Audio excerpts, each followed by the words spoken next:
Ating last na poste no, dito sa ating bakod. So ayan. So ayan ang ating. Tapos meron ba tayo rito?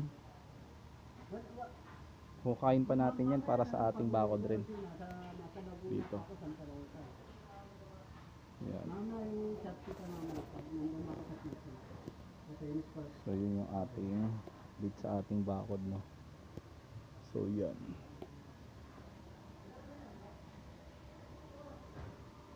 Tapos yung dito nga pala sa ating Meralco 370 nga pala yan guys na galing sa sidewalk kasi yun yung minimum standard height ng kanilang poste ng Meralco. Tapos ang pinaka minimum 6 inches or 150 mm. So yan, binugtungan na natin. Ayan, tinanggal na rin yung forma niyan ano. Ayan, yung stirrups niya ginagawa pa. Gawa na. So baka bukas na lang yung masuksuan.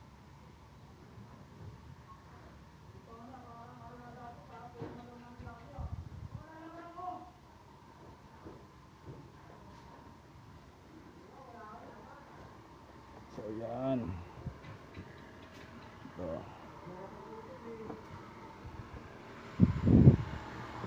So ito nga pala, sarado na ano. Ayan, sarado na yan. Ito naman, nai-hidar na tayo ng ating bintana. Totem nga pala yan, ano, 60 by totem. Ayan, ito, ganun din. Malapit na rin nalagyan ng hidar. So ito, sinasara na ni Elmer.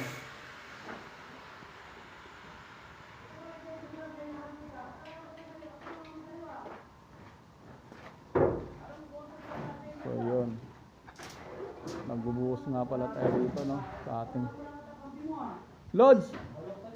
May bintana tayo dyan ah. Dyan sa may meds room. So atin mo nga 150. 150 tapos 600.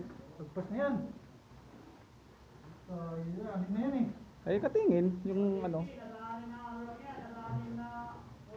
Ilang patong na ba yan? Anin? O sakto yan. Ha?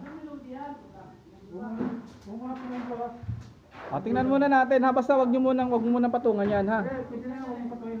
Wag mo munang patungan yan ha.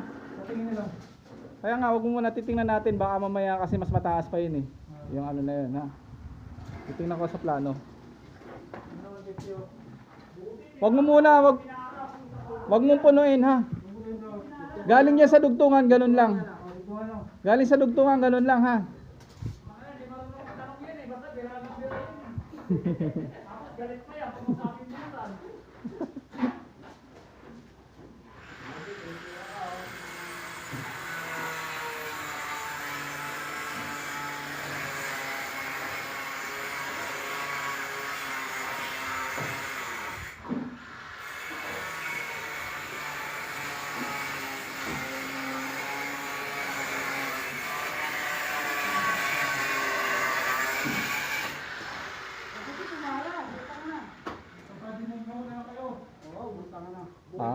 Buti, may nagtanong. Kasi kung hindi talagang magtatanong yan. Parang ako nakakapi sa ilot yan. Buti may nagtanong. Kung wala nagtanong, hindi siya nagtatanong.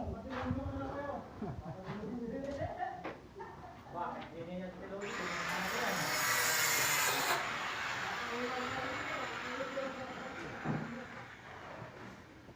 Same guys, yung bintana na yan, ano?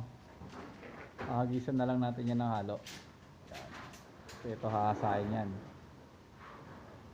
Yung mga undercut na yan, hahasain natin yan para makuha natin yung diretso.